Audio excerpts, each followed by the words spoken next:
Ma belle-mère a exigé que je me convertisse de l'islam au christianisme pour épouser son fils, alors j'ai dénoncé son racisme. Ma belle-mère m'a détestée dès le premier jour. Mon petit ami l'avait prévenu que j'étais musulmane avant notre première rencontre.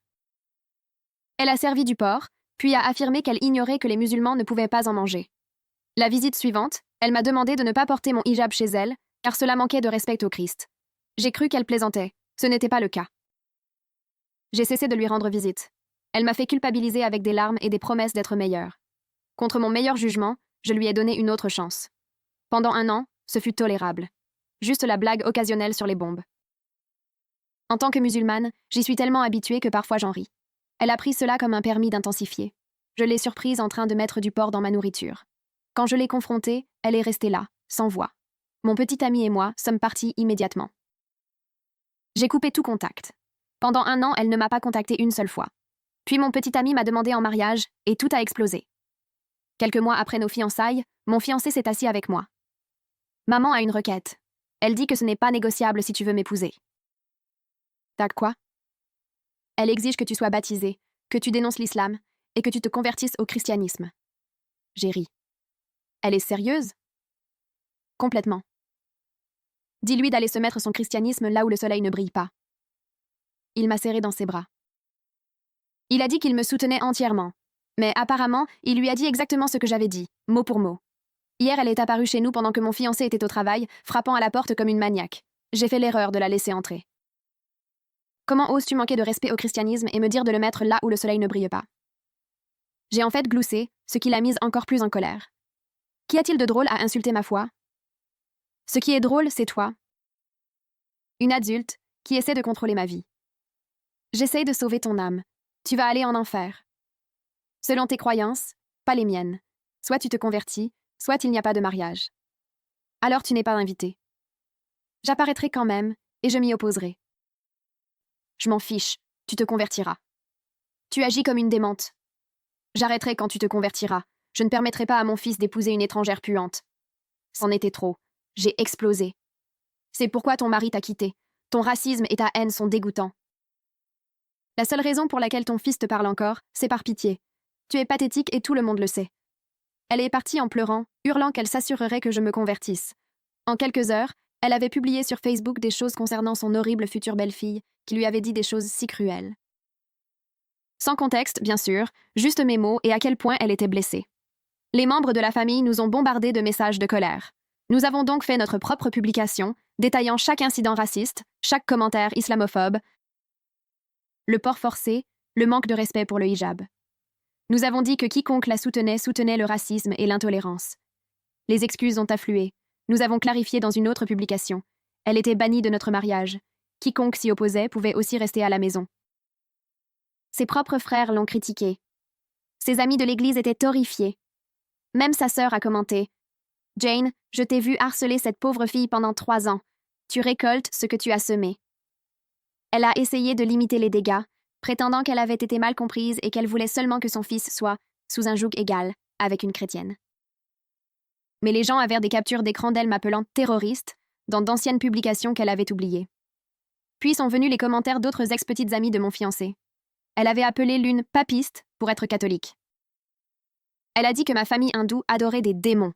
Elle a littéralement aspergé une autre d'eau bénite lorsqu'elle a appris qu'elle était athée. Il s'avère que je n'étais pas sa première victime, juste la première à se défendre publiquement. Mon fiancé était furieux. Il l'a appelée et je l'ai entendue à travers la porte. C'est fini, pas de mariage, pas de petits-enfants, plus aucune chance. Tu as choisi la haine plutôt que ton fils. Elle a sangloté, supplié, promis de changer. Il a raccroché. Cette nuit-là, nous avons pensé que c'était fini. Nous avions gagné. Elle était hors de nos vies. La famille nous soutenait et nous pouvions avoir notre mariage en paix. Ce matin, tout semblait plus léger. Nous en avons même plaisanté au petit déjeuner. Comment elle finirait probablement seule avec sa haine pour seule compagnie. Mais ensuite, mon fiancé a appelé du travail. « Hé, on peut parler ce soir ?» À propos de quoi? J'ai pensé à maman et au mariage. J'ai senti un nœud dans mon estomac. Qu'y a-t-il avec ça? Je sais que nous avons dit qu'elle ne pouvait pas venir, mais c'est toujours ma mère. Peut-être devrions-nous reconsidérer. Tu es sérieuse là tout de suite? Écoute-moi juste quand je rentre à la maison. Elle m'a appelée en pleurant et elle a l'air vraiment brisée. Peut-être que si elle s'excusait. Elle m'a traité d'étrangère puante hier. Je sais, mais les gens disent des choses quand ils sont contrariés. Écoute, nous parlerons ce soir. Je t'aime. Il a raccroché. Je suis assise ici à regarder mon téléphone, priant pour que ce soit une blague macabre. Hier, il l'a qualifiée de toxique. Hier, il m'a soutenue entièrement. Hier, il m'a choisi elle. Mais aujourd'hui, il veut reconsidérer. 3 ans de racisme, 3 ans d'islamophobie, 3 ans à essayer d'effacer qui je suis. Et un appel téléphonique larmoyant de maman pourrait tout défaire. La date du mariage est dans 2 mois. Les invitations sont envoyées. Tout le monde sait qu'elle est bannie. S'il est sérieux à ce sujet, s'il veut vraiment l'inviter après tout cela, alors peut-être que je dois reconsidérer plus que la liste des invités. Peut-être que je dois reconsidérer tout le mariage. Je fixe mon téléphone pendant 20 minutes après qu'il a raccroché. Mes mains tremblent tellement que j'ai failli le laisser tomber 2 fois. Les mots, elle a l'air vraiment brisée, se répètent encore et encore dans ma tête comme un enregistrement macabre que je ne peux pas éteindre. Je pose le téléphone sur la table basse et regarde mes mains trembler sur mes genoux. Hier, il l'a confrontée. Lui a dit que c'était fini, lui a raccroché au nez alors qu'elle pleurait. Aujourd'hui, un appel, et soudain, nous devons reconsidérer. J'ai l'impression de regarder toute notre relation s'effondrer en temps réel, et je ne peux rien faire pour l'arrêter. La bague de fiançailles à mon doigt capte la lumière, et je la tourne, me demandant si je la porterai encore demain. J'ai la poitrine serrée, et je ne peux pas prendre de grandes respirations. 3 ans de racisme, 3 ans à essayer d'effacer qui je suis, et un appel téléphonique en pleurs pourrait tout défaire. Je saisis à nouveau mon téléphone et cherche le contact de Kiana, car elle est la seule personne qui ne me dira pas que j'exagère ou que je devrais donner une autre chance à Jane. Elle répond à la première sonnerie. Kiana écoute pendant que je lui raconte tout, sans m'interrompre une seule fois. Quand je termine, il y a une pause. Puis elle dit exactement ce dont j'ai besoin d'entendre.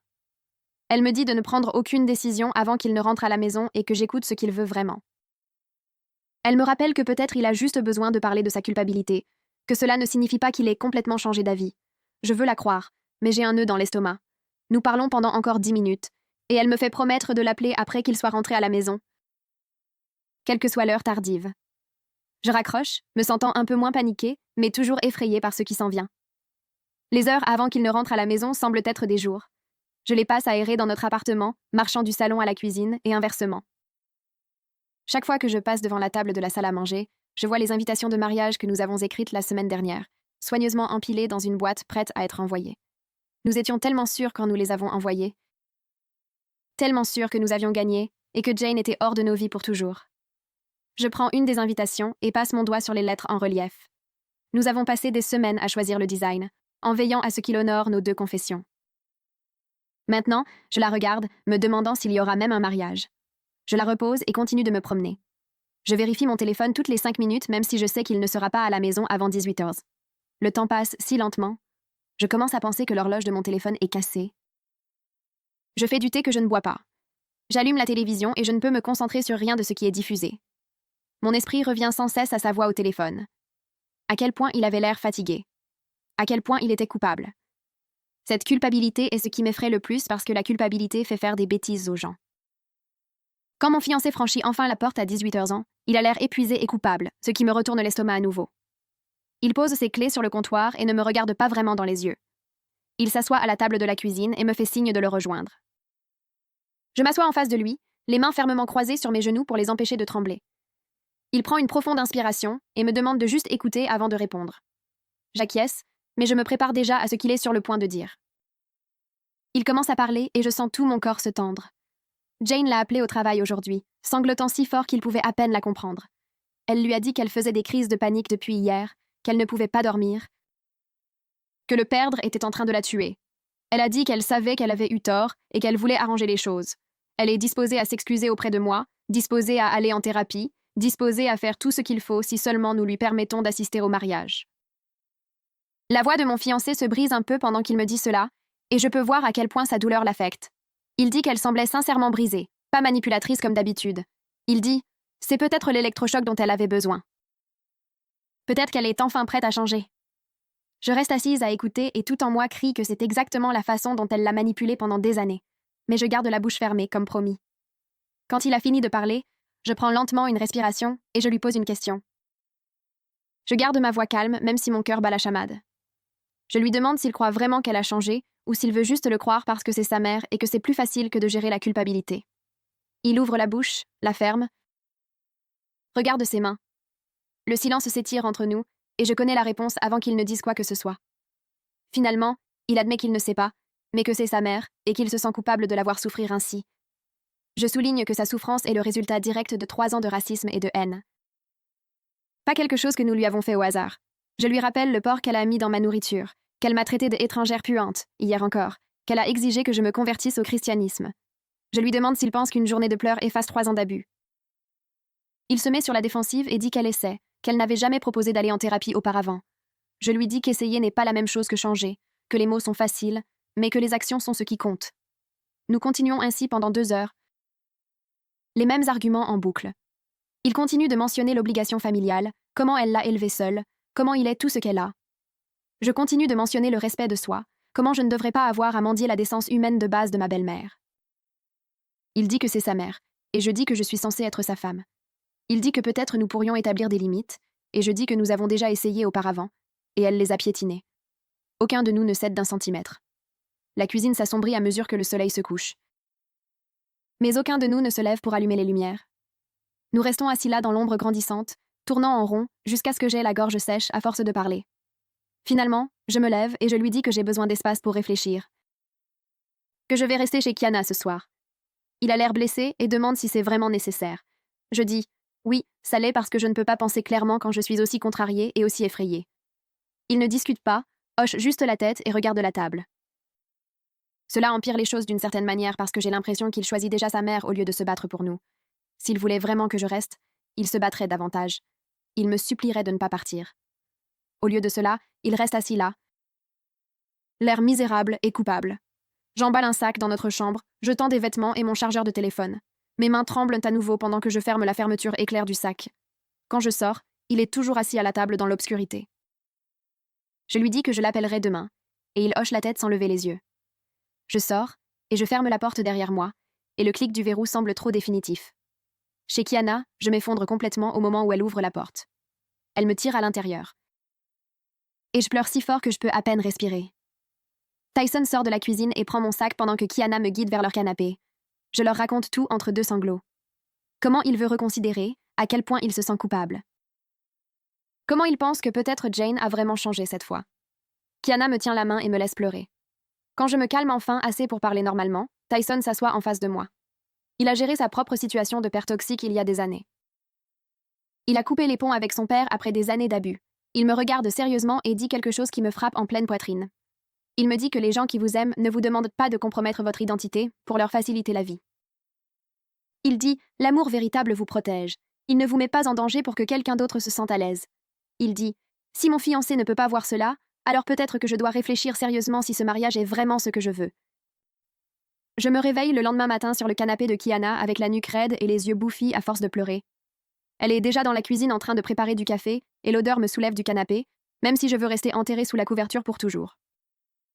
Elle me tend une tasse sans rien dire, s'assoit juste à côté de moi et attend. Je prends une gorgée et ça me brûle la langue, mais je m'en fiche. Après quelques minutes de silence, elle parle enfin. Elle me dit que je devrais appeler ma cousine Harmonie, celle qui a épousé un gars chrétien, même si notre famille musulmane s'est fâchée à ce sujet au début. Kiana dit qu'Harmonie a géré le drame interconfessionnel pendant des années et pourrait avoir une perspective dont j'ai besoin en ce moment. Je ne suis pas sûre de vouloir parler à quelqu'un d'autre de ce désastre. Mais Kiana a raison sur le fait qu'Harmonie le comprendrait d'une manière que la plupart des gens ne comprendraient pas. Je sors mon téléphone et regarde le contact d'Harmonie pendant un moment avant d'appuyer sur « Appeler ». Elle répond à la 3e sonnerie. L'air confuse parce que nous ne nous parlons pas très souvent. Je lui raconte ce qui se passe avec mon fiancé et Jane. Toute l'histoire se déverse en un long torrent. Quand je termine, il y a un silence de l'autre côté pendant si longtemps que je crois que l'appel a été coupé. Puis Harmonie commence à parler et elle n'édulcore rien.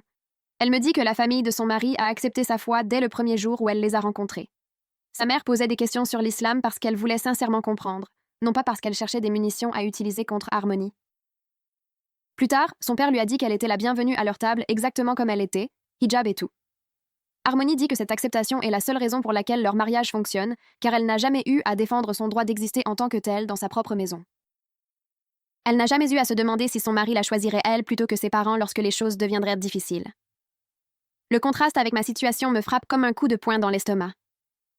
Harmonie continue, sa voix devient plus sérieuse. Elle me demande si j'ai vraiment réfléchi à ce que cela signifie que mon fiancé hésite maintenant avant même que nous soyons mariés. Elle dit que c'est un signal d'alarme massif sur la façon dont il gérera les futures demandes de Jane, car il y aura toujours de futures demandes avec une femme comme ça. Elle me demande si je veux vraiment passer toute ma vie à négocier mon humanité avec ma belle-mère, à devoir justifier mon existence à chaque fête et réunion de famille. La question reste lourde dans ma poitrine parce que je connais la réponse et je la déteste. Mon téléphone vibre avec un message texte pendant que je parle encore avec Harmony. C'est de mon fiancé demandant quand je rentrerai à la maison pour que nous puissions parler davantage. Je dis à Harmony que je dois y aller, et elle me fait promettre que je réfléchirai vraiment à ce qu'elle a dit. Après avoir raccroché, je regarde son message texte pendant un long moment avant de répondre. J'écris que j'ai besoin d'un autre jour, que je ne suis pas encore prête à rentrer à la maison. Il me répond presque immédiatement en disant qu'il comprend mais que je lui manque. Et le message me rend coupable et en colère en même temps. Coupable parce qu'il a l'air triste et je déteste le blesser. En colère parce que c'est lui qui a créé la situation en doutant en premier lieu. Je montre le message texte à Kiana et elle secoue simplement la tête.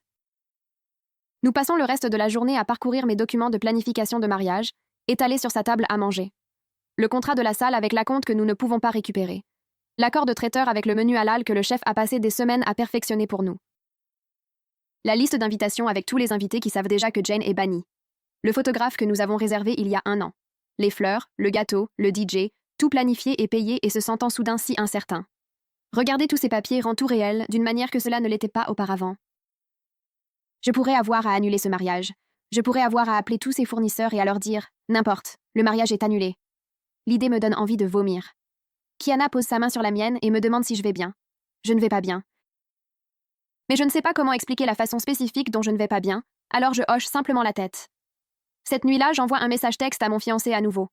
Je lui dis que je rentrerai à la maison demain, mais seulement s'il accepte d'aller en thérapie de couple avant que nous prenions toute décision concernant Jane. J'ai besoin de savoir que nous pouvons traverser cela avec une aide professionnelle, que nous n'allons pas continuer à avoir la même discussion en boucle jusqu'à ce que l'un de nous abandonne. Il répond immédiatement par « Oui, j'irai en thérapie. » Tout ce dont tu as besoin. L'accord rapide me donne une petite lueur d'espoir que peut-être il prend cela au sérieux, que peut-être nous pouvons vraiment arranger cela. Je dors mieux cette nuit-là que la nuit précédente, même si je suis toujours sur le canapé de Kiana.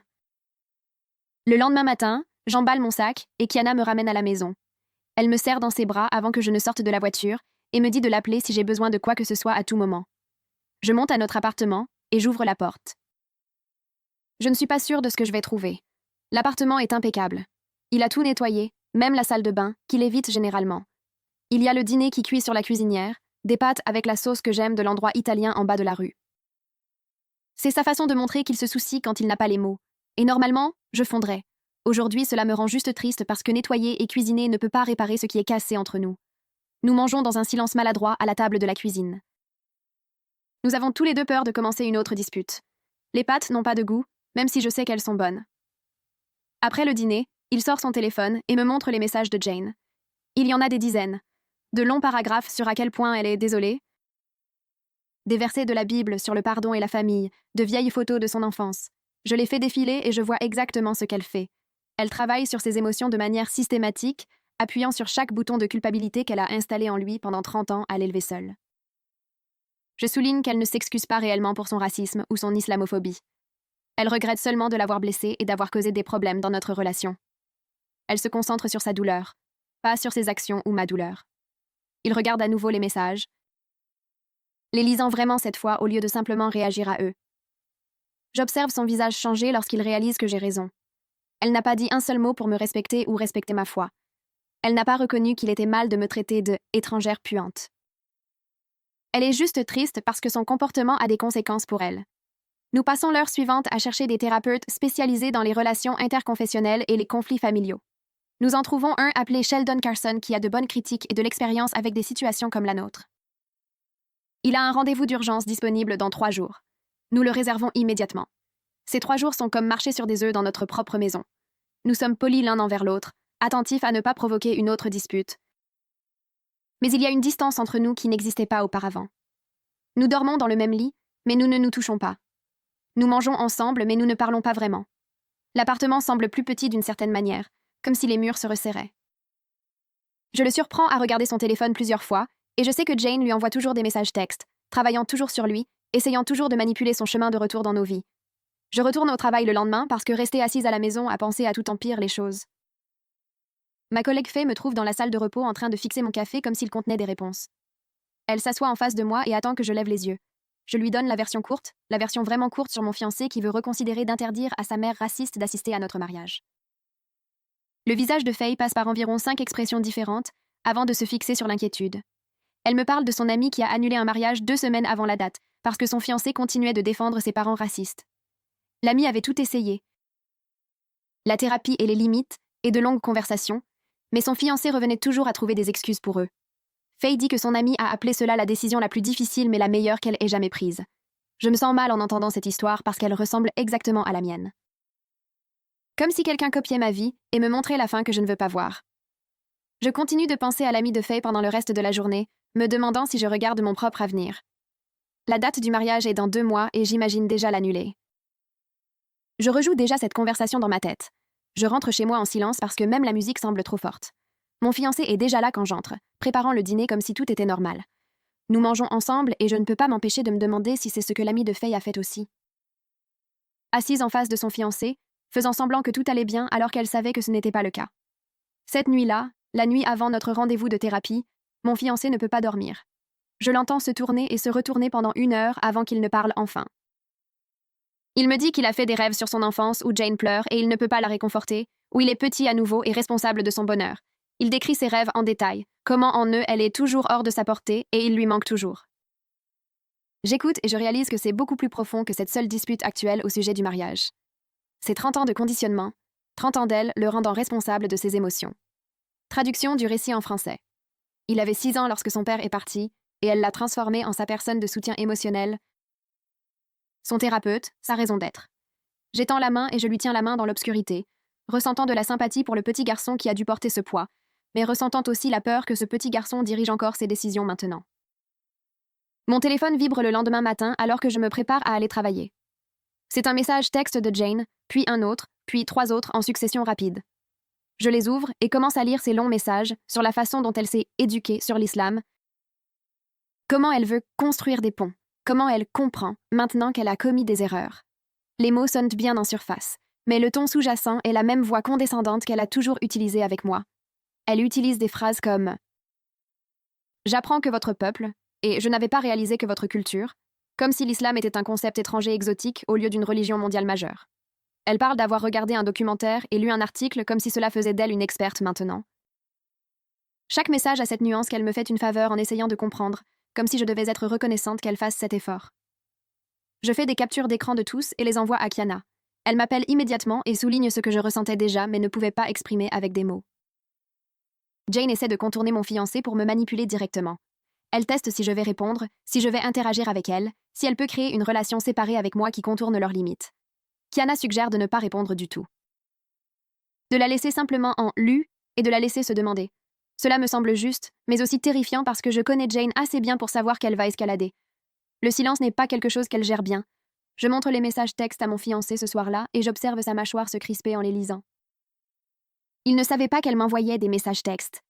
Il me demande si j'ai répondu et il semble soulagé quand je dis non. Le lendemain, nous nous asseyons dans le bureau de Sheldon pour notre première séance de thérapie. Le bureau est petit et chaleureux avec trop de plantes et une de ces machines à bruit qui sont censées être apaisantes, mais qui me donnent juste envie d'aller aux toilettes. Sheldon est plus âgé que ce à quoi je m'attendais, peut-être 60 ans, avec des cheveux gris et des yeux gentils qui me donnent envie de lui faire confiance. Il nous demande à chacun d'expliquer ce que nous voulons de ce processus. Mon fiancé prend la parole en premier et dit qu'il veut trouver un moyen d'avoir à la fois moi et sa mère dans sa vie. Il veut que tout le monde s'entende et soit heureux ensemble. Je sens mon estomac se tordre en l'entendant dire cela, comme si c'était possible. Comme si Jane était une personne raisonnable, qui a juste besoin de la bonne approche. Quand c'est mon tour, je dis que je veux qu'il me choisisse sans ressentiment. Je veux qu'il fixe des limites avec sa mère et qu'il les maintienne réellement. Je veux commencer notre mariage sans que son poison ne s'infiltre partout. Sheldon prend des notes dans son carnet et je me demande ce qu'il pense. S'il sait déjà comment cela va se terminer. Il lève les yeux et souligne que ces 2 objectifs pourraient ne pas être compatibles. Il demande directement à mon fiancé s'il est prêt à l'éventualité qu'il ne puisse pas avoir les 2, que me choisir pourrait signifier perdre complètement sa relation avec Jane. L'expression sur le visage de mon fiancé me dit tout. Il n'a pas sérieusement envisagé ce résultat. Il a fonctionné sous l'hypothèse qu'il existe une solution magique où tout le monde gagne et personne n'a à sacrifier quoi que ce soit. Sheldon laisse cette réalité s'installer dans la pièce pendant 1 minute avant de passer à sa question suivante. Il nous fait faire cet exercice sur la loyauté familiale, où nous parlons de nos premiers souvenirs d'apprendre ce que signifie la famille. La voix de mon fiancé change lorsqu'il parle d'avoir 6 ans et du départ de son père. Il révèle que Jane l'a élevé seule et l'a transformé en sa personne de soutien émotionnel. Essentiellement, à partir de ce moment-là, il parle des nuits où elle pleurait et il essayait de la réconforter, de comment elle lui disait qu'il était le seul homme bon dans sa vie, de comment elle lui a fait promettre de ne jamais la quitter comme son père l'avait fait. Il pleure maintenant, vraiment, dans le bureau du thérapeute, et je suis assise ici, réalisant que la culpabilité de l'abandonner n'a rien à voir avec cette situation actuelle. Il s'agit d'une promesse qu'un enfant de 6 ans a faite à sa mère dévastée. Il s'agit de 30 ans à se faire dire qu'il est responsable de son bonheur. Sheldon lui demande ce que c'était d'être le soutien émotionnel de sa mère à cet âge, et mon fiancé secoue simplement la tête comme s'il ne trouvait pas les mots. J'étends la main et lui serre la main car, même si je suis en colère et effrayée, je ressens aussi de la sympathie pour ce qu'il a traversé. Mais ensuite, Sheldon dit quelque chose qui change toute la pièce. Il souligne doucement qu'être la personne de soutien émotionnel de Jane n'est pas la même chose qu'être son fils. Il explique qu'elle l'a parentifié, l'a rendu responsable de ses besoins émotionnels, alors qu'il aurait dû être autorisé à être simplement un enfant. Mon fiancé regarde Sheldon comme si cette idée ne lui était jamais venue à l'esprit, comme si quelqu'un venait de lui dire que le ciel était en fait vert. Il reste assis là, traitant cette nouvelle information pendant que je regarde toute sa compréhension de son enfance changer. Après la fin de la séance, nous restons assis dans la voiture sur le parking pendant 30 minutes. Aucun de nous ne veut conduire pour l'instant. Mon fiancé regarde par le pare-brise et admet qu'il ne sait pas comment séparer son obligation envers sa mère de son obligation envers lui-même et moi. Il dit qu'il a l'impression que me choisir signifie la tuer, comme s'il était responsable de sa survie. Je lui dis que c'est exactement ce que fait la parentification. Cela rend les enfants responsables de la vie de leurs parents. Il demande comment je connais ce mot et je lui dis que je l'ai cherché sur Google. Après que Sheldon l'ait dit, j'ai lu 3 articles sur mon téléphone pendant qu'il était aux toilettes. Nous restons assis là tandis que le soleil se couche et que le parking se vide autour de nous. Il me demande si je pense qu'il peut changer, et je lui dis honnêtement que je ne sais pas. Mais je sais qu'il doit vouloir changer pour lui-même, pas seulement pour moi. Il hoche la tête et démarre enfin la voiture. Nous rentrons à la maison en silence, mais c'est un genre de silence différent d'avant. Cela ressemble moins à de l'évitement et plus à du traitement.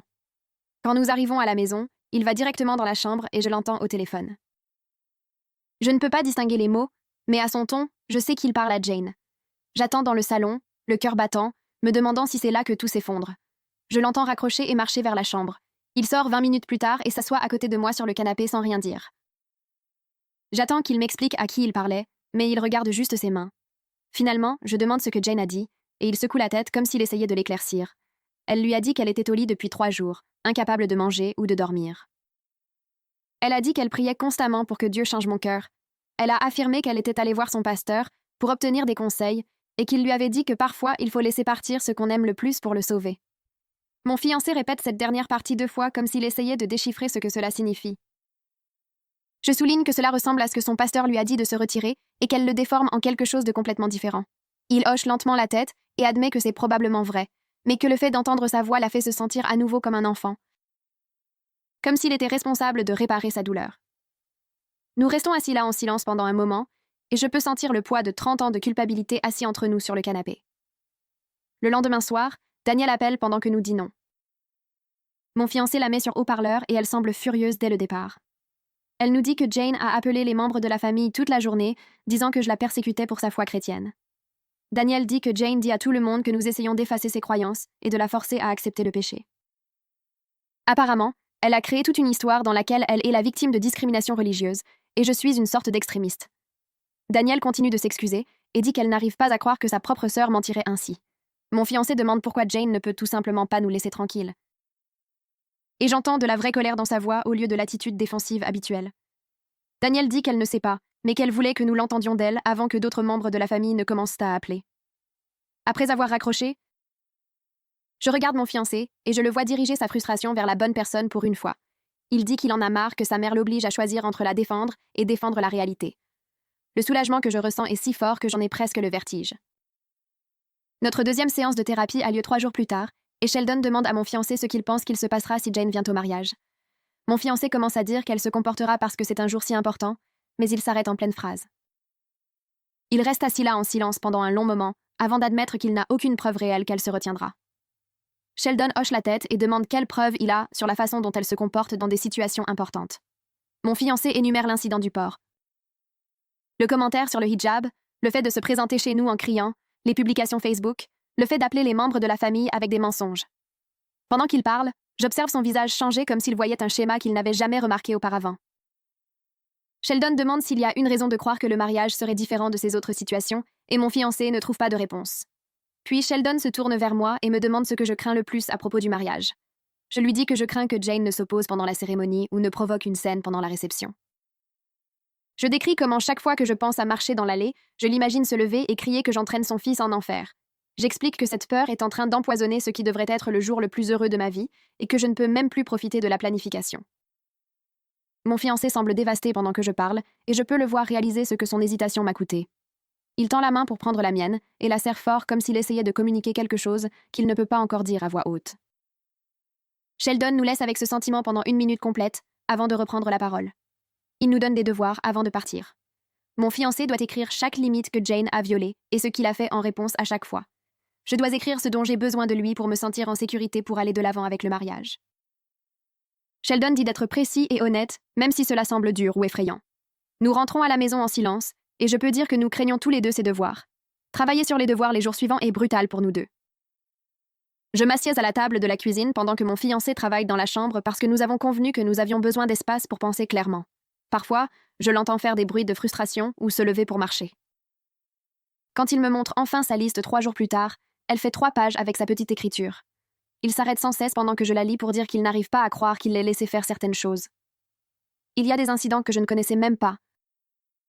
Comme la fois où elle a dit à sa petite amie de l'université qu'il sortait avec elle uniquement pour se rebeller contre Dieu, ou quand elle est apparue à son premier appartement et a tout réorganisé parce qu'elle a dit qu'il était décoré comme un célibataire qui ne connaissait pas Jésus. Il a écrit au moins 15 fois où il a trouvé des excuses pour elle ou a essayé d'adoucir les choses au lieu de fixer des limites. Le lire me rend triste pour lui et en colère contre elle à parts égales. Ma liste est plus courte mais plus claire. J'ai besoin qu'il dise à Jane qu'elle n'est pas invitée au mariage et qu'il tienne bon quoi qu'elle dise ou fasse. J'ai besoin qu'il bloque son numéro pendant au moins 3 mois afin que nous puissions commencer notre mariage sans son interférence constante. J'ai besoin qu'il s'engage à suivre une thérapie continue à la fois pour nous en tant que couple et pour lui individuellement afin de gérer la façon dont elle l'a élevé. J'écris également que j'ai besoin qu'il arrête de trouver des excuses à son comportement ou d'essayer de traduire sa cruauté en quelque chose de plus acceptable. Quand je lui montre la liste, il la lit 2 fois, puis hoche lentement la tête. Il ne conteste rien de tout cela, ni n'essaie de négocier. Il dit simplement que cela lui semble juste et qu'il le fera. Lors de notre séance suivante, Sheldon nous demande de partager nos devoirs à voix haute. Mon fiancé prend la parole en premier et commence à pleurer au milieu de la lecture de sa liste. Sa voix se brise lorsqu'il arrive à la partie où elle l'a rendu responsable de son bonheur après le départ de son père. Il dit qu'il a l'impression d'avoir été dans un brouillard toute sa vie et qu'il ne voit que maintenant à quel point sa relation avec sa mère est étrange. Sheldon pose des questions douces sur des incidents spécifiques et mon fiancé ne cesse de dire qu'il pensait que c'était ainsi que les mères et les fils étaient censés être. J'étends la main et je lui tiens la main pendant qu'il pleure, car, même si je suis en colère contre son hésitation, je ressens aussi de la sympathie pour ce qu'il a traversé en grandissant. Quand c'est mon tour de partager ma liste, je la lis clairement et fermement. Mon fiancé écoute sans interrompre, et quand j'ai fini, il dit à Sheldon que tout ce que j'ai écrit est raisonnable. Sheldon lui demande à quoi il veut que sa relation avec Jane ressemble dans 5 ans. Mon fiancé réfléchit longtemps avant de répondre. Il dit qu'il veut pouvoir la voir occasionnellement, mais pas qu'elle contrôle sa vie ou ses décisions. Il veut pouvoir lui dire « non » sans avoir l'impression de la tuer. C'est la première fois que je l'entends parler de vouloir une distance réelle avec elle, au lieu de simplement mieux la gérer. Sheldon prend quelque chose en note et nous dit que c'est un progrès significatif. 2 jours avant notre 4e séance, mon fiancé reçoit un message texte de sa mère demandant à quelle heure est notre rendez-vous de thérapie. Il ne lui a pas dit que nous allions en thérapie et n'a certainement pas dit quand. Nous réalisons qu'elle a dû vérifier ses relevés de téléphone ou nous suivre ou quelque chose d'aussi invasif. Il ne répond pas à son message texte, mais nous nous sentons tous les deux mal à l'aise qu'elle le sache. Lorsque nous arrivons au bureau de Sheldon pour notre rendez-vous, Jane est assise dans la salle d'attente. Elle se lève quand elle nous voit et commence à marcher vers mon fiancé, les bras ouverts comme si elle s'attendait à un câlin. La sécurité arrive immédiatement car apparemment Sheldon avait averti la réception que cela pourrait arriver. 2 gardes de sécurité demandent à Jane de partir et elle refuse. Elle commence à crier que nous montons son fils contre elle avec des mensonges et que la thérapie est un lavage de cerveau. Elle crie qu'elle a le droit de sauver son fils de commettre la plus grande erreur de sa vie. Les gardes de sécurité la prennent par les bras et la conduiseront vers la sortie pendant qu'elle crie tout le long. D'autres personnes dans la salle d'attente nous fixent et je sens mon visage brûler de honte. Mon fiancé reste figé là, regardant sa mère se faire escorter comme si elle était une étrangère qu'il n'avait jamais vue auparavant. Le bureau de Sheldon est différent maintenant. L'espace calme et sûr où nous avions lentement travaillé sur tout vient d'être témoin de Jane à son pire. Mon fiancé s'assoit à côté de moi sur le canapé et je peux voir ses mains trembler sur ses genoux. Il continue d'ouvrir la bouche comme s'il voulait dire quelque chose, puis la referme. Sheldon nous donne un moment avant de parler, sa voix douce mais directe. Il demande à mon fiancé ce qu'il ressent en ce moment, et la réponse de mon fiancé sort étranglée et brute. Il dit qu'il a honte que sa mère ait agi de cette façon devant des étrangers, qu'elle se soit présentée ici après tout ce dont nous avons parlé en thérapie. Il dit qu'il est en colère contre elle pour ne pas respecter nos limites, même lorsque nous essayons d'arranger les choses. Sa voix se brise lorsqu'il admet qu'il a peur de ce qu'elle pourrait faire d'autre si nous ne cédons pas à ses demandes. J'étends la main et je prends la sienne, et il me serre si fort que ça me fait presque mal. Sheldon écrit quelque chose dans son carnet et nous dit que ce qui vient de se passer était réellement précieux. Même si c'était horrible. Il explique que Jane a révélé exactement qui elle est lorsqu'elle n'obtient pas ce qu'elle veut, et mon fiancé l'a vu sans filtre ni explication de notre part. Mon fiancé hoche lentement la tête, regardant toujours le sol. Sheldon lui demande directement s'il est prêt à établir de vraies limites avec sa mère, le genre de limites qui ont de vraies conséquences lorsqu'elle les franchit. Mon fiancé me regarde, puis Sheldon, et dit oui, d'une voix qui semble plus assurée que je ne l'ai entendue depuis des semaines. Sheldon sort un bloc-notes et suggère que nous pratiquions la conversation que mon fiancé doit avoir avec Jane. Il explique que nous allons la jouer ici, où c'est sûr, afin que mon fiancé puisse trouver les bons mots avant de passer l'appel. Mon fiancé a l'air nerveux. Mais il accepte. Sheldon me demande si je suis prête à jouer Jane pour cet exercice, et je dis oui. Bien que l'idée de l'incarner me donne des frissons, nous passons quelques minutes à le préparer avec Sheldon, instruisant mon fiancé sur ce qu'il doit communiquer clairement. Les points principaux sont simples mais difficiles à dire à voix haute pour mon fiancé. Jane n'est pas invitée au mariage. Il bloque son numéro pendant 3 mois. Quand ils se reconnecteront, ce sera selon ses conditions avec des règles strictes sur la façon dont elle me traite. Nous commençons la dramatisation et je fais de mon mieux pour imiter Jane, ce qui n'est pas difficile après 3 ans de ses bêtises. Je pleure. Je fais culpabiliser. Je mentionne sa grand-mère décédée qui serait tellement déçue de lui. Mon fiancé trébuche au début. Sa voix hésite lorsque je le frappe avec les tactiques de manipulation. Mais Sheldon le guide à travers cela, lui rappelant de rester concentré sur ses points principaux, peu importe ce que je lui lance. Nous le faisons 3 fois, et à chaque fois, mon fiancé devient plus fort, sa voix devient plus ferme. Pour la 3e tentative, lorsque je sors la phrase préférée de Jane sur le fait d'être un fils terrible, il ne bronche même pas. Il répète simplement que le mariage aura lieu sans elle et raccroche le faux téléphone. Sheldon a l'air fier, et honnêtement, je le suis aussi. Ce soir-là, nous sommes assis sur notre canapé à la maison, et mon fiancé a son téléphone à la main. Il le fixe depuis 10 minutes, rassemblant le courage d'appeler Jane. Je suis assise à côté de lui, la main sur son genou, essayant de lui donner de la force sans rien dire, qui pourrait rendre cela plus difficile. Finalement, il prend une profonde inspiration et compose son numéro. Elle répond à la première sonnerie, sa voix déjà tremblante comme si elle avait pleuré. Mon fiancé met le téléphone sur haut-parleur pour que je puisse entendre, et Jane commence immédiatement une excuse qui semble répétée. Elle dit qu'elle est tellement désolée de s'être présentée au bureau du thérapeute. Elle l'aime juste trop et ne pouvait pas supporter l'idée de le perdre. Mon fiancé l'interrompt au milieu de sa phrase et lui dit qu'il a quelque chose à dire et qu'elle a besoin d'écouter sans l'interrompre. Il y a un silence à l'autre bout, et je peux pratiquement l'entendre retenir son souffle. Il lui dit qu'elle n'est pas invitée au mariage. Elle commence à protester, mais il parle par-dessus elle, sa voix ferme d'une manière que je n'ai jamais entendue auparavant. Il dit qu'il va bloquer son numéro pendant 3 mois, et quand ce temps sera écoulé, ils parleront de ce à quoi ressemblera leur relation à l'avenir. Il explique que tout contact avec moi doit être respectueux, et si elle ne peut pas gérer cela, elle n'aura de contact avec aucun de nous deux. Le silence de Jane se brise en pleurs. Elle passe par tous les trucs de son manuel. D'abord, elle pleure et supplie, lui disant qu'il lui brise le cœur et qu'elle ne sait pas comment elle survivra à cela. Quand cela ne fonctionne pas, elle passe à la colère, disant que je le manipule et qu'il jette sa famille pour une fille qu'il connaît à peine. La main de mon fiancé se crispe sur son téléphone. Mais sa voix ne vacille pas lorsqu'il dit que c'est sa décision. Jane essaie la culpabilité ensuite, évoquant chaque sacrifice qu'elle a fait en l'élevant seule après le départ de son père. Elle les énumère un par un, sa voix devenant de plus en plus frénétique à chaque souvenir. Ensuite, elle menace de le renier, de le retirer de son testament, de dire à tout le monde dans la famille quel fils horrible il est. La main de mon fiancé se crispe sur son téléphone, mais sa voix ne vacille pas lorsqu'il dit que c'est son choix. Finalement, Jane affirme qu'elle a des douleurs thoraciques et qu'elle pourrait avoir besoin d'aller à l'hôpital. Elle dit que le stress de cette conversation est littéralement en train de la tuer, et si quelque chose lui arrive, ce sera de sa faute. Je vois le visage de mon fiancé vaciller d'inquiétude pendant une seconde, mais ensuite il me regarde et semble se souvenir de tout ce dont nous avons parlé en thérapie. Il lui dit d'appeler le 911 si elle a une urgence médicale, mais qu'il ne changera pas sa décision. Jane halète comme si elle ne pouvait pas croire qu'il ne tombe pas dans le panneau. Elle essaie une dernière fois, sa voix petite et brisée, demandant s'il a vraiment l'intention de la retirer du jour le plus important de sa vie. Mon fiancé dit « Oui ». Vraiment. Et puis il raccroche. L'appartement devient complètement silencieux. Traduction du récit en français. Mon fiancé reste assis là, tenant son téléphone, et j'observe tout son corps commencer à trembler. Mais c'est différent du tremblement dans le bureau de Sheldon de tout à l'heure.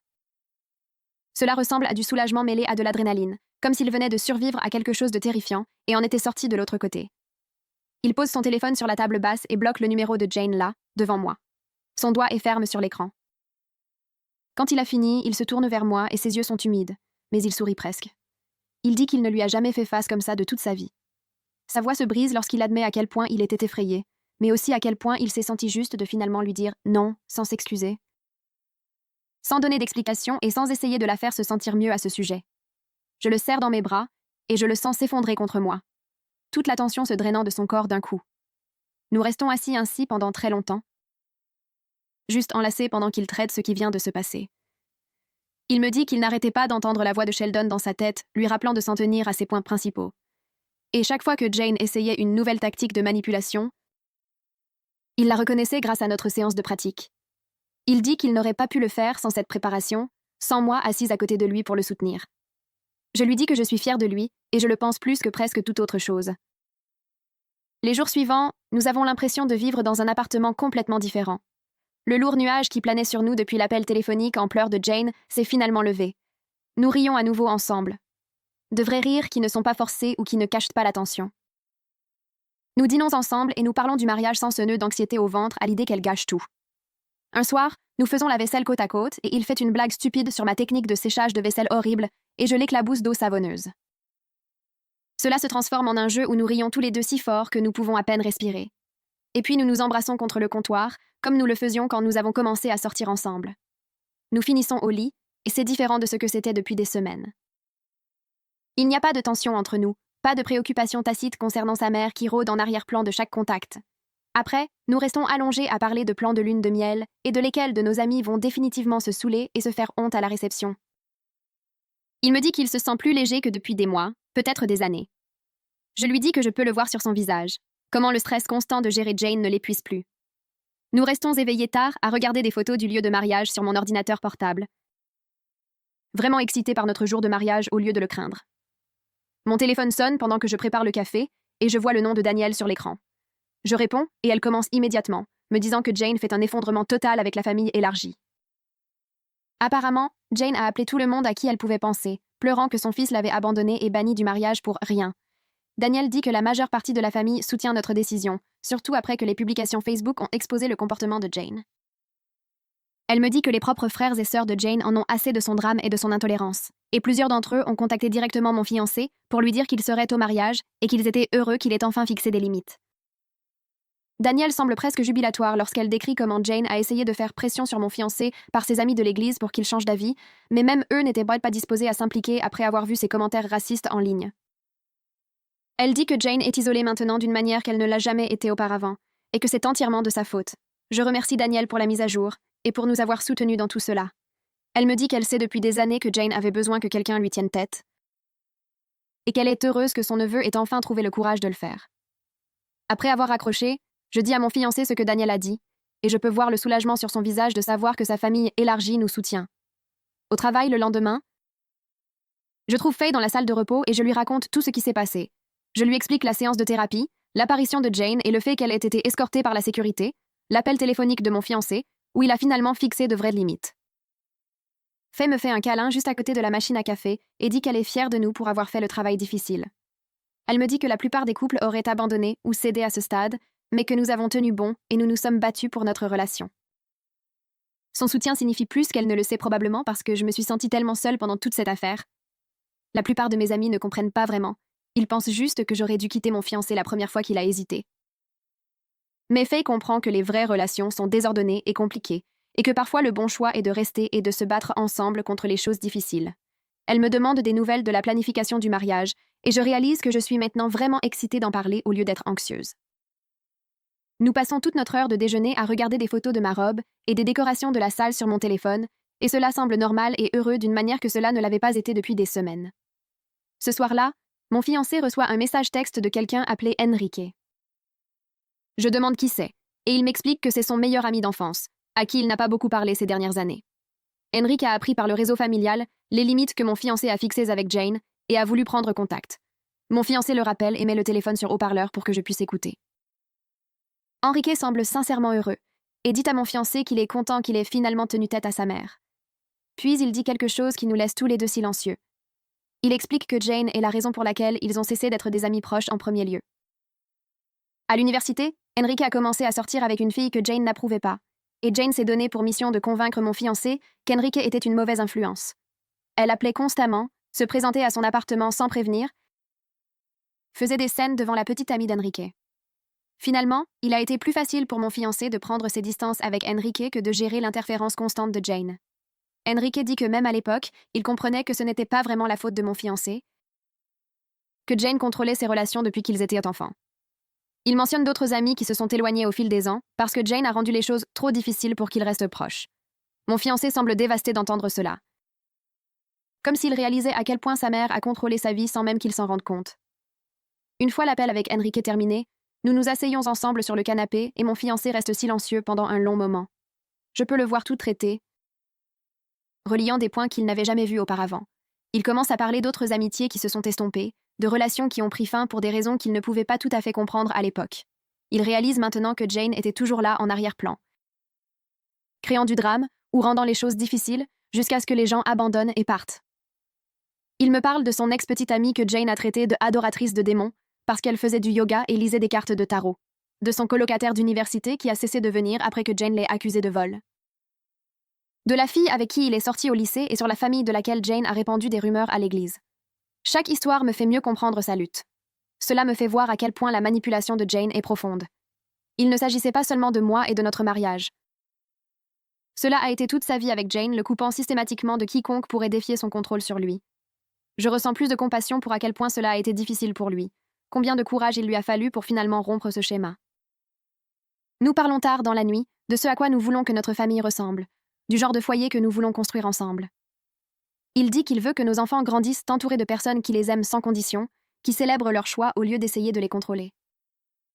Nous faisons des plans pour construire nos propres traditions, séparés de l'influence toxique de Jane, pour créer une vie qui soit vraiment la nôtre au lieu d'être façonnée par ses exigences. Au moment où nous nous couchons enfin, je me sens plus proche de lui que depuis des mois. Comme si nous étions enfin dans la même équipe, combattant la même bataille au lieu d'être tirés dans des directions différentes. Notre prochaine séance de thérapie avec Sheldon a lieu un jeudi après-midi, et nous nous sentons tous les deux plus légers en entrant que nous ne l'avions été depuis des semaines. Sheldon nous accueille avec son sourire calme habituel et s'assoit dans sa chaise en face de nous. Il nous demande comment nous allons depuis notre dernière séance, et mon fiancé lui parle de la conversation avec Enrique, de toutes les réalisations qu'il a eues sur le contrôle de sa mère. Sheldon hoche la tête comme s'il s'attendait à cette percée, et puis il se penche en avant, les mains jointes. Il dit « Nous avons fait des progrès remarquables en peu de temps. » Et il veut savoir ce que chacun de nous a appris de ce processus.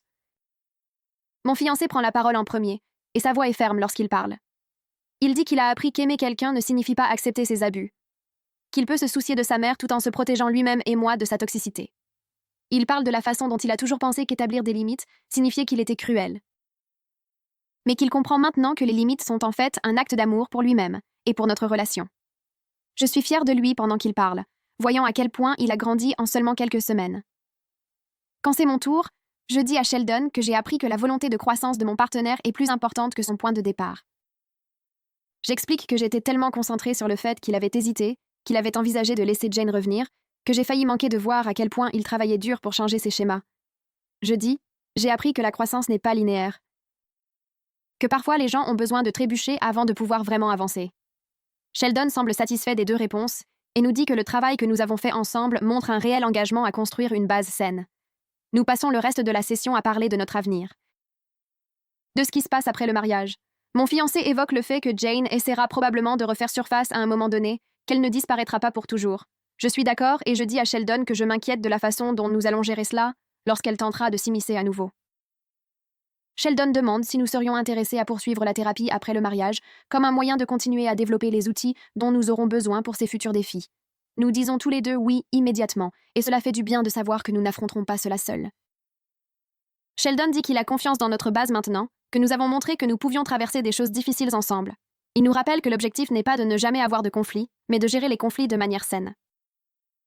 Nous sortons de son bureau main dans la main, et je me sens plus optimiste quant à notre mariage que depuis des mois.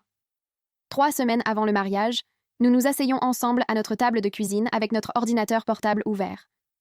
Nous avons parlé d'envoyer un message final à tous nos invités au mariage, juste pour nous assurer que tout le monde comprend que Jane n'est pas la bienvenue.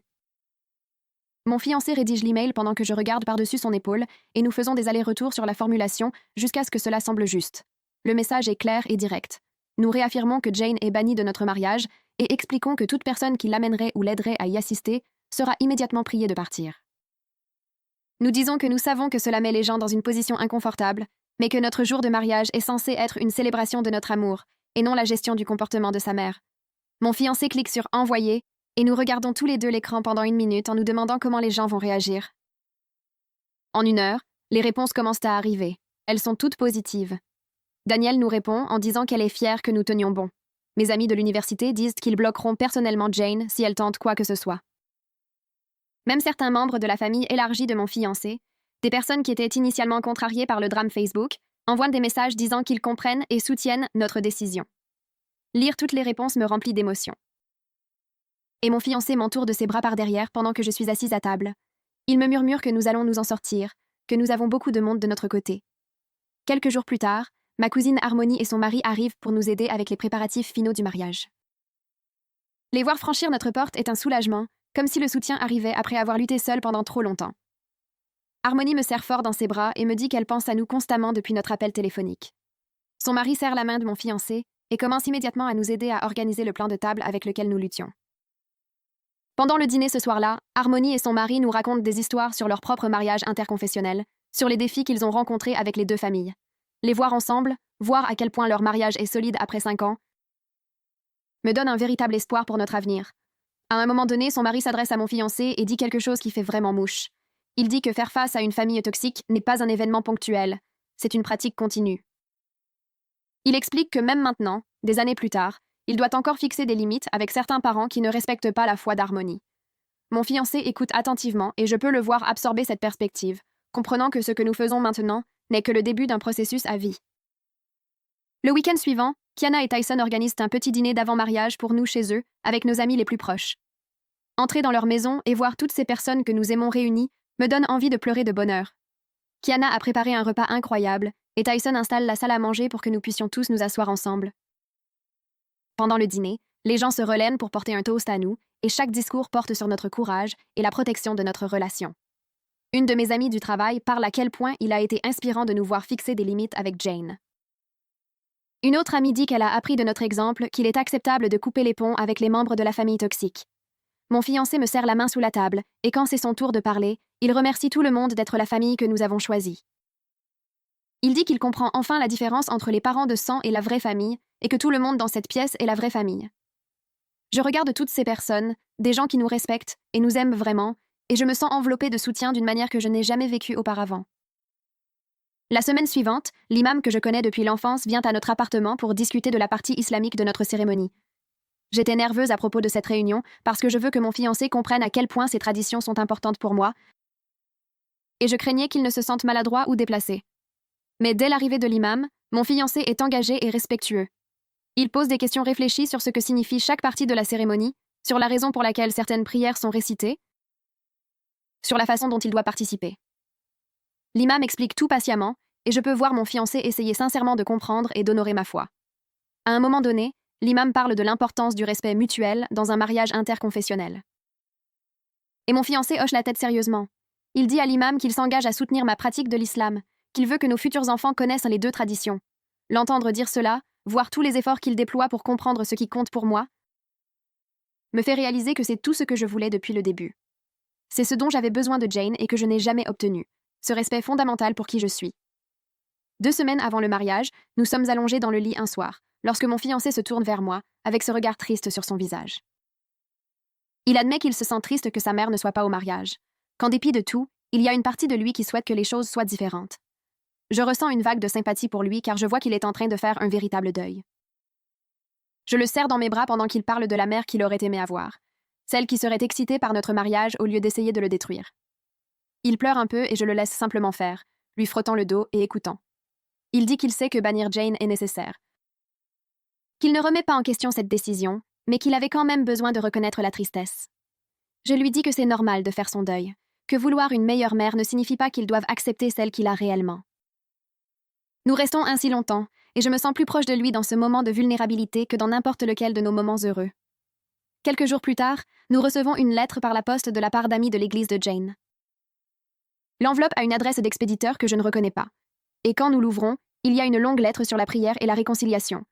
Les personnes qui l'ont écrite disent qu'elles prient pour notre famille et espèrent que nous reconsidérerons l'interdiction de Jane au mariage. Elle cite des versets de la Bible sur le pardon et l'honneur de ses parents. Mon fiancé lit tout à voix haute et à la fin, nous sommes tous les deux simplement fatigués.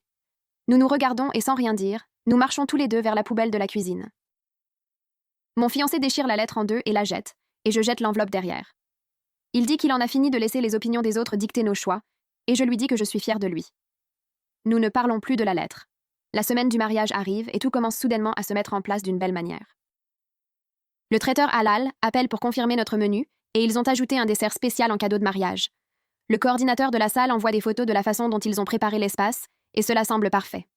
Mon fiancé et moi nous asseyons ensemble pour parcourir le scénario de la cérémonie interconfessionnelle une dernière fois, en nous assurant qu'il honore les deux traditions de manière égale. En lisant les vœux que nous avons écrits, en voyant comment nous avons mélangé des éléments islamiques et chrétiens d'une manière qui respecte les deux, je me sens sincèrement excitée au lieu d'être anxieuse. Pendant des semaines, le mariage a été une source de stress et de conflits. Mais maintenant, il commence à ressembler à ce qu'il devrait être, une célébration de notre amour. Mon fiancé lève les yeux du scénario et demande si je suis heureuse, et je réalise que je le suis vraiment. La veille du mariage, mon téléphone sonne et c'est Danielle. Elle dit qu'elle voulait appeler et nous souhaiter bonne chance avant le grand jour. Nous parlons pendant quelques minutes des détails de dernière minute, puis sa voix devient plus sérieuse. Elle mentionne que Jane a été étrangement silencieuse ces derniers temps, qu'elle n'a pas publié sur Facebook, ni appelé les membres de la famille. Danielle dit que cela l'inquiète plus que le drame habituel de Jane parce que Jane silencieuse et Jane imprévisible. Elle nous prévient d'être vigilants demain pour s'assurer que la sécurité de la salle sache à quoi ressemble Jane. Mais ensuite, elle promet que si Jane tente quoi que ce soit, Danielle interviendra. Elle dit qu'elle et certains autres membres de la famille ont déjà convenu qu'ils bloqueraient physiquement Jane si nécessaire. Entendre cela me fait me sentir protégée, et je la remercie de nous soutenir. Après avoir raccroché, je raconte la conversation à mon fiancé, et nous convenons de donner la photo de Jane à la sécurité de la salle à la première heure le lendemain matin. Je me réveille le matin de mon mariage et tout est différent. La panique qui a habité ma poitrine pendant des semaines a disparu. Je m'étire dans le lit, et je réalise que je n'ai plus peur. Kiana frappe à la porte et entre avec du café et un grand sourire. Elle dit que nous avons 3 heures pour me préparer et qu'elle s'assurera que je sois parfaite.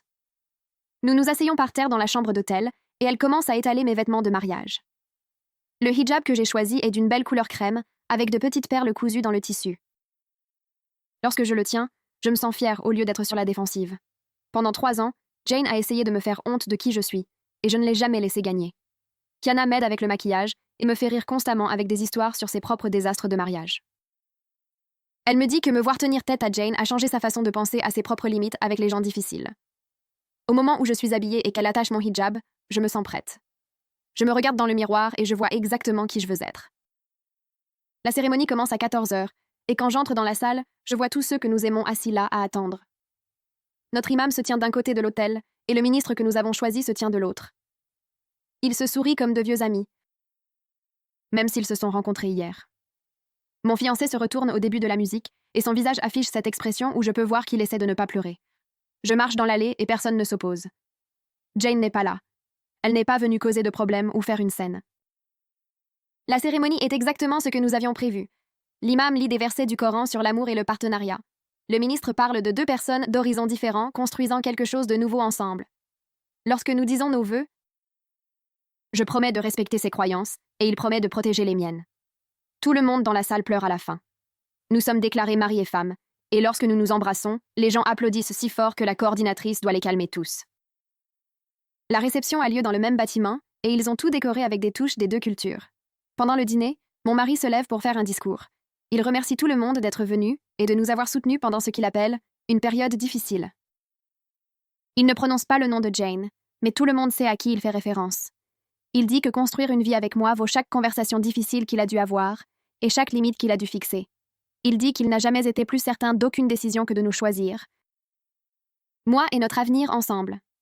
Les gens applaudissent, et certains de ses parents qui se sont rangés de notre côté au début ont l'air vraiment émus. Lorsque nous avons notre première danse, il me serre contre lui et me chuchote à l'oreille qu'il n'a jamais été plus sûr de rien que de me choisir. Nous savons tous les deux que Jane sera toujours un défi à gérer. Elle ne va pas soudainement devenir une personne différente ou cesser d'être toxique. Mais nous avons prouvé que nous pouvions gérer cela en équipe. Nous avons fixé des limites et nous les avons maintenues. Nous avons protégé ce qui compte,